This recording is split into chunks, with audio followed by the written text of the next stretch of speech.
يا اخوانا الشاعر يوسف الدنقعة الآن جا وصل وما عارف نفسه يتقبض برنامج قبضتك.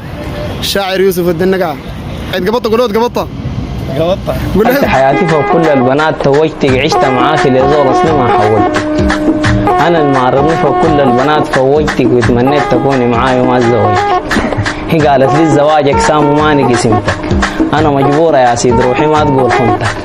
صح بيناتنا وعد زواج وما تزوجتك، بس يا سيدي ما بنساك ما دام انت لا انت ما غلطان عشان في يوم تجي وتحتزري، وعارفك انت ما بتقصدي قلبي تكسري. انا كل ما اتذكر الريدن معاك البدر نص الليل بشغل اغاني وطن مصري. تابعي برنامج قبضتك اينما تكونوا. الليله يا اخوانا قبضنا على ضيف مختلف، واحد من الشعراء الشباب الجميلين، يوسف والدنقعة. كلنا عارفينه بيوسف والدنقعة. منورنا اول حاجه يا يوسف في برنامج قبضتك. والله منور بابداعاتك وبضيوفك المسلمون. الله يديك الصحه والعافيه. دايرين منك بطاقه تعريفيه وافيه كافيه. ابشر. الاسم يوسف عثمان الحسن قسم السيل، السكن ولايه نهر النيل، شندي حجر العسل، قريه التفونجه. يا سلام. المراحل الدراسيه ايوه، مدرسه حجر العسل الاساسيه، مدرسه حجر العسل الثانويه، جامعه الزعيم الازهري، كليه الاقتصاد والعلوم الاداريه قسم المحاسبه. العمر ما بين 26 و 27. يا سلام. او نقول داخلين على 27. يا سلام. الاصول شايقي سوارابي من الشماليه. يا سلام. في الصوماليه. اليوم التحيه. اليوم التحيه. الله يسلمك. يا سلام والله يا اخوانا، يعني اول ضيف يقول يعني عمره، الضيوف كلهم ما بيذكروا عمرهم. يا اخي ربنا يظل واضح يا يوسف، يا اخي ربنا يديك الصحه والعافيه ان شاء الله، والله كل النور. نسمع حاجه.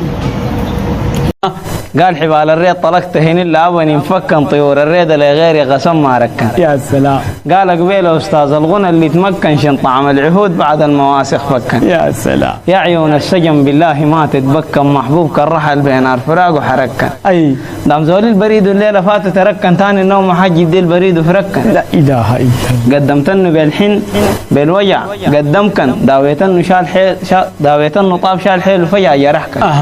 نزل تم العدد غطى فتح فيه وركن قافلات بالجواكر عله برضه حركه. يا سلام يا اخي. وسفري قال لا نحن لا بنرضاه لا بندور. اي وبيتكم ثاني لا بنغشاه لا بنزور. ساعة قمت والحزن انكسر سايور زولك جد علاب سمرك من طور. يا ساتر. سفرك هد حيل صبر الغنى الوازنينه. بيتكم قالوا سفروا بعيد وانا خابرين. سافرت ومعاك افراحنا قامت وقفت جارتك بالتراب قالت هدينا وسفر. وبدايتها كانت زي بدايتي مبدع. ايوه يعني بس انا كتبت قريب يعني ما طولت. انا بديت اكتب 2018 نهايه 2018. بس فتره 2018 19 20 بديت اسجل 2020 اول ظهور لي كان 2020. والحاجه دي كلها يعني اي خطوه الزول يعملها بتعتمد على توفيق ربنا. طبعا. اي مبدع وشاعر في حاجه بتطلعه بتبقيه يعني زول مشهور وبتطلعه للساحه. شنو طلعت يوسف والدنقعة؟ يتعرف يوسف والدنقعة من القصايد طلعتك كده. تجارة الوجع. نسمع تجارة الوجع. قال بقيت جلابي سويت الوجع راس مال. فتحت محل دموع فيه العيون عمال. ليل بيدور لوجع بقول له يا اخي تعال موقعي في الضلوع وعصر شويه شمال. يا سلام. انتاج الدموع كل عام بزيد ضعفين، بقيت انتج معاه الريد وشوق وحنين. اي وسعت العمل طلباتي تمشي الصين عشان انتاجي زاد ما عدنا محتاجين. يا سوري ده شغل، ده شغل دي تجاره. من قبل ما قلت لك تجاره وجع. عملت دعايه بالغنوات وجع مبيوع، تشيل لك جوز وجع نديك هديه دموع. كسر السوق معاي ضوقني لحسن كوع جبرني هواك دخلت تجاره الممنوع. بيجي تسرق نظر منك وبيع خسران. مسكت السوق براي سويت لي كم دكان. يا سلام. عملت فروع وصل لي سلطنة عمان بصدر وجع واستورد بخور تيمون. لا لا لا. بقيت استورد الفرحة وابيع بالدين عشان ما بقدر اكسب زول يجيني حزين. يا سلام. ناس ما جوني تاني ولسه مديونين، وناس نكروني عشان ما كنا متكاذبين. يا سلام يا اخي. جردت حسابي سويت لي مراجع عام. لقيت كفار قريب حي معاك غشوة وهام. حق عليك يا الظالم من متنا دوام منع فيه ويجمعنا الحساب قدام. علاقتك كيف مع الرياضة؟ والله علاقتي مع الرياضة والشعر ما الشعر ده داير زول مستكين زول يعني قبل الشعر ده كنت بحاول اتمرن كلمة مية. الشكل ده شكل زول والله يا اخوان شكل زول رياضي زوزي عبد يكون رياضي يا اخي بك الصحة والعافية. يوسف عندك شنو ثاني من المواهب؟ الطقة ظاهر ان شاء الله عندي موهبة ان شاء الله موهبته بعد الحالة فانا قال موهبة الطقة. انا هوايتي في الدنيا عليهم قروش عشان اقول لك انسان. والله يا اخوان اجمل ضيف زول لذيذ ودمه عسل يا اخي تا يوسف والله زول جميل يا اخي حبيبي الله يديك الصحة والعافية. عندك شنو ثاني من المهن؟ وشعرك العيش؟ بتجيب لي الهوا. الشعر ما اكل عيش والله. الشعر ناس كنت عطش يعني اصلا العربية دي ما من الشعر. والله الشعر ترهان ما يركب يا اخي معقول. أصابنا من الشعر ده وربحنا معرفة الناس والأخوان والعلاقات يعني ده ما ربح مات لكن يا اخوان اي مبدع تستضيفه يقول لك والله نحن اهم حاجه عندنا الرساله. احنا عندنا عداد. لا طيب العربيه يا اخوان صدقني جاي راكب عربي شخصي اجتهاد من اين لك هذا؟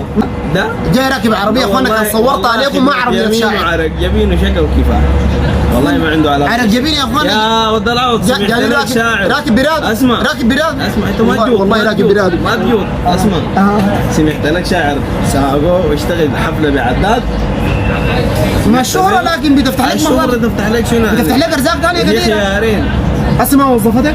انا ما توظفت انا موظف قبل اكتب شعر. الوظيفه ما عندها علاقه الشعر ما وظيفه، الشعر هوايه زيه زي التمارين بتاعت الكوره، اذا طورتها مثلا الكوره ممكن تتطور تبقى لاعب يشتروك، لكن ما الشعر برضه بيعزموكم الدول العربيه ما في زول بيشترك منه؟ لا بيظبطوا اموركم علاقات ومهرجانات. الا كان متكسر تلي ما يتسق على تكسر تلي جاي يقول لي كتبت في فلان قصيده ما عندي والله انا راجل والله وشعرك جميل يا اخي الله يديك الصحة والعافية. يوسف عرست ولا لسه بسمع الشهرة؟ والله يا عرس من انا المشكلة ما انك تعرس والله تعرسنا المشكلة تعرس منك. طيب بتحب والله خاطب؟ انا حبيت واتقصيت واتدقيت يا سلام ونحتى من الزواج. يعني الشعر ده كله نتيجة لشواكيش كثيرة؟ متراكم عجل حق والله يا اخوانا يوسف ده شكله انه راسه ده بقى ورشة بس الله يكون صار وراقد العنادر. حسابك في بنكك كم؟ الحمد لله اللي مو متيسر وكله تمام. لكن يا يوسف ما شاء الله يا اخي سمنت ولا جابوا لك؟ والله سمنت عدل ما جابوا لك. اي والله اغلب المبدعين بعد الشهرة بيتغيروا يا يوسف صراحة يعني الواحد بعد ما يلقى الشهرة والقروش والراحة والترطيبة بيتغير. في ناس كثيرة تغيرت يعني انت يا يوسف لسه متواصل مع الاهل ولسه متاح لجمهورك بترد على تلفوناتك الحاجات دي؟ والله يا اخي انا هم الاهل ذيل او الناس اللي علاقتك معاهم المجتمع اللي انت عايش فيه ده سواء بقيت مشهور او بقيت مشهور حتى لو على مستوى العالم حاتلفوا يديهم راضي يعني لو انت غيرت عليهم حيصير وش القباح. فبعدين هي يعني زول لما يصنعوا بيصنع المجتمع هو بيصنع. يا سلام حتى الحاجة دي ما محمودة يا فندم. حتى أنا لسه مقيم في البلد قاعد في البلد وبشتغل حياتي ماشية طبيعية. والله يوسف انت انسان جميل وبسيط ومتواضع يا اخي لك الصحة. خلينا يا اخي في برنامج قبطة ده نزلك من سروية. سروية وما ادراك ما سروية. كده كلمنا شوية عن سروية يا يوسف. والله يا اخي الدلعوط انت هنا خشيت باللحم والحي. يا سلام لازم يا يعني انا لو قعدت احكي لك عنها انا ممكن اترجم لك اقعدي معاها في قصيده دي منطقيه لكن انا احكي لك عنها يبقى وين الحكم.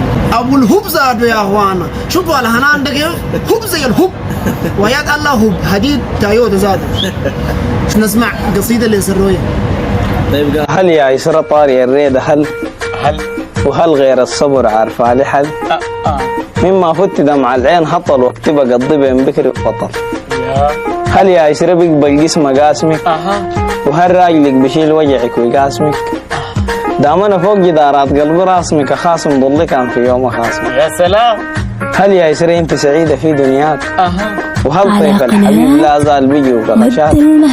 إجابتك يا عشان يعيش حياتي هلاك وعارفة إلا برضنا مستحيل أنساها. هل يا يسرى وجع الريدة واجعك؟ وهل لا زال بغني علينا ساجعك؟ كان في الريدة كترت لك مواجعك بديك فرحي تفرشي فوق مضاجعك. يا سلام. عشانك كنت لي أقرب جماعتي بخاصي. وتاريخ فرقتك بقى لي مواجعي مواسم. زولك يا الغوامق في الوسط متقاسم راقي السلطة في مستشفى أحمد قاسم. يا سلام. بقى سألوه منك ليه السؤال بيتغابوا وبقى طعنوه 100 طعنة ما بيوعابه. حسابات ريدو ليك فرق عليه وحساب ركبك القمر ركبت في الكركار. ظلمك ليه منه الناس جميع تظلم ظلمتي كثير هو لكن نفسه ما بيتعلم. وجعوا الحاس ما نطق اللسان يتكلم يضحك برا لكن جوا قاعد يتعلم. يا سلام. كنت صغيرة قلت بتكبري وبتعرفي وهسي كبرت في بحر الغرور بتغرفي. زولك يا الورود الغرقن في ضيار فيش على جماعته جثة وفاتوا أحمد شرفي. يا سلام. أنا والوجع بقت البين دم وقرابة وأنا والفرحة بقت البين حقد وحرابة. يوم ساقوك يوم ناسك بغنوا طرابة بكت الحلة والنيل والطيور وسرابة. يا سلام يا اخوانا ده رد واضح هوب عجيب. أنا قلنا على الهوب ده عجيبين. يا يوسف يا أخي سعدنا بك جدا وكنت ضيف جميل. سعد بك يا أخي. حي جمهورك وجمهور قبطك ولك المساحة في الختام. والله التحية لكم يا أخي لكل زول بشاهدنا من برامج قبطك وتحية لأي زول بيعرف يوسف والدنقعة. والله يا أخي إن شاء الله نكون قدمنا الحاجة اللي عجبتكم وإن شاء الله البرنامج ذاته إن شاء الله نكون إضافة حقيقية له. وتحية لأخونا الضلعوض وتحية لأي زول بيشاهد فينا إن شاء الله نكون خفيفين الظل عليك. شكرا لك على زمنك وعلى مساحتك ويديكم الصحة والعافية. نحيي الزول الجميل ربطنا بمطعم مشاوين أخونا غسي علي له التحية زول الجميل الشاب الجميل. وشكرا لإدارة مطعم مشاوين عفراء مول ناس جميلين. شكرا لحسن الضيافة شكرا للاستقبال الجميل يديكم الصحة والعافية. لحد ما نقبض لكم ضيف ثاني أبقوا عافية.